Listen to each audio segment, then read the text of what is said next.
Hey guys, it's Andrea Rene for the Bit Bag. I'm inside the Bethesda booth at E3, standing here with Richard Ham, the creative director for Splash Damage. So you've been working like a dog this conference, huh?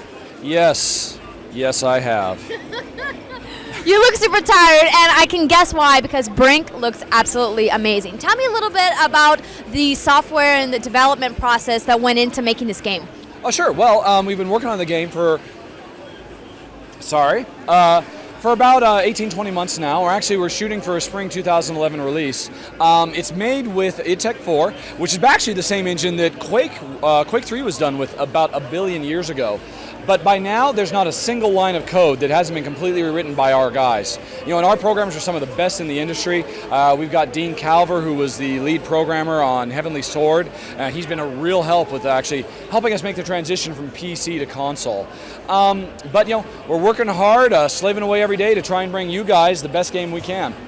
And it does look super cool. Actually, Torrance just told me that a lot of the schematics about the way the characters move within the game are very similar to another popular game that came out not too long ago called Mirror's Edge. Got any thing to say about that? I'm sorry, what is this Mirror's Edge of which you speak? Yes. Well, first of all, to be fair, for the record, we were working on our freedom of movement approach before we'd ever even heard of Mirror's Edge. But don't get me wrong, Mirror's Edge is a fantastic game, but it's interesting. They approached the parkour completely different than we did. For them, their game was parkour. It was a parkour simulation. So it was all about, you know, like the perfectly timed jumps and you know, like the crazy combos, and you know, it was very very in your face and very intense. It made you feel that you were you know, on those skyscrapers, and if you make one wrong move, you'll die. Because that was their game. Brink is a shooter, and we have a little bit of parkour. For us, the parkour is all about just getting where you need to go as fast as you can, so you're in a good position to rain down death and fire on your enemies. So we're kind of the complete flip side. So while for them, they've got all the crazy combos and whatnot, we've streamlined it down to a single button, which we call the smart button, which, and this is true, we did not call it that. Bethesda PR, one day they said, what should we call it? Let's call it smart. Okay, Bob, what's smart stand for? I don't know. And they literally came up with smooth movement across random terrain. Wow. Yes, I mean, they earned their paycheck that week. And basically what it means is you hold that button down. It's our sprint button, which by default is the left trigger. And so you're holding that down and you're sprinting. If you come up against anything that would get in your way, the game will just automatically get you up and over, smoothly. You'll just keep on going. It's what we're showing today. I think everybody's very impressed when they actually try it for the first time. Now that's it on the simplest level, but there's more. Depending on what body type you are, you can be a medium guy like me, and that means you can basically climb up anything that's about head height. That's kind of, if you see it's head height, I can go right up and over that. You can be a big guy, like say our good friend Tor here, you know, a big mountain of a man. And now if you choose that, that means you move a lot slower. You have all the biggest guns. You're a really tough guy. You can take a lot of damage. But now, because you're too big, you can only get over stuff maybe about like desk height. So you've given up a lot of your mobility, but you've got a lot in return. Now on the flip side, you can go for the acrobatic type, which I'm going to say is kind of like yourself. You're very svelte, you're very lithe, and okay, you're not very strong. You're stuck with just like the little lightweight weapons, and you know, just a strong breeze will knock you down. But now, using the smart button, you're not limited to like head high things like I am. You can climb up 15-foot tall walls, and when you get up to the top, you can wall spring off, and you know, you can do all kinds of really cool combinations. So there's a lot of variety within smart. And there's one more thing I should mention for the hardcore fans of, you know, a Bitbag. The smart button is kind of like a gateway button that kind of gets you into the parkour. You can hold the button, it takes care of everything for you. But if you're the kind of player who's a little more hands-on, likes to do things himself, you never have to touch that button. You can do everything with the smart button with combinations of crouch and jump. And if you do them yourself, what happens is you actually are more efficient. You know, normally, if I run up to the wall, I'm going to climb, and I'm holding the smart button, I'll run up, and then I'll stop, and then I'll start climbing. Very smooth, really nice and easy. If I'm a smart player, a really good player, I'll run up before I hit the wall. With good timing, I hit the jump button, I'm flying through the air, I grab onto the wall, and I just immediately pull myself up and over. So, you know, you can start out with a smart button, but you can practice, you can get better, and there's still like a lot to master. Now, this sounds all really, really awesome, but concern is that smart button work the same on all three consoles? Oh yes, definitely. Well, Yeah, it's on Xbox and PS3. It's the left trigger, the lower one, and yeah, it works exactly the same. PC's a little bit different, of course, because you got a radically different control scheme. But the basics are the same. Actually, what the big thing about PC is, because you got so many buttons, you're not really limited to just what you can get with these two fingers.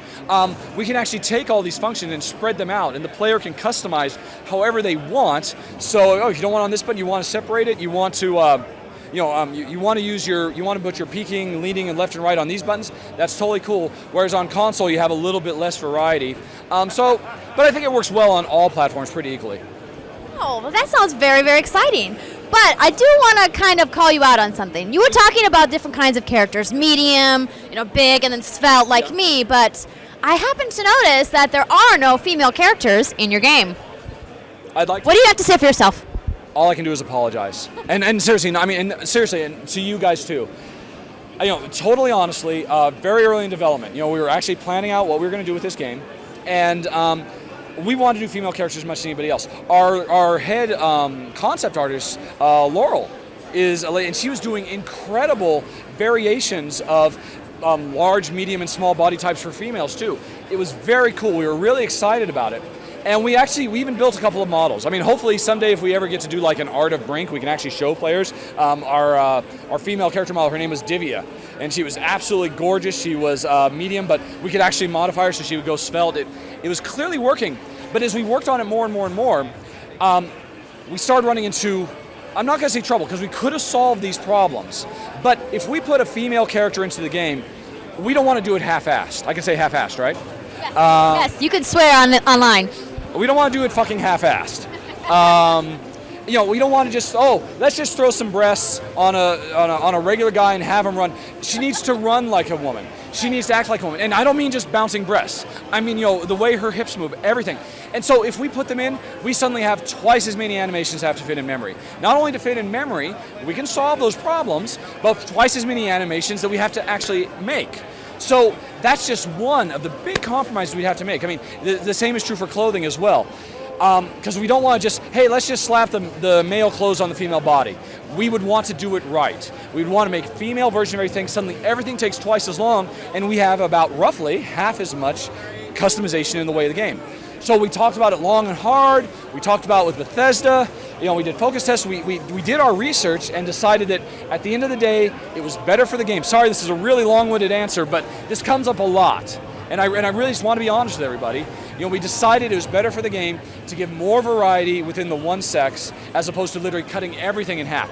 We don't be able to do half as many unique actions because we only have half the memory for animations.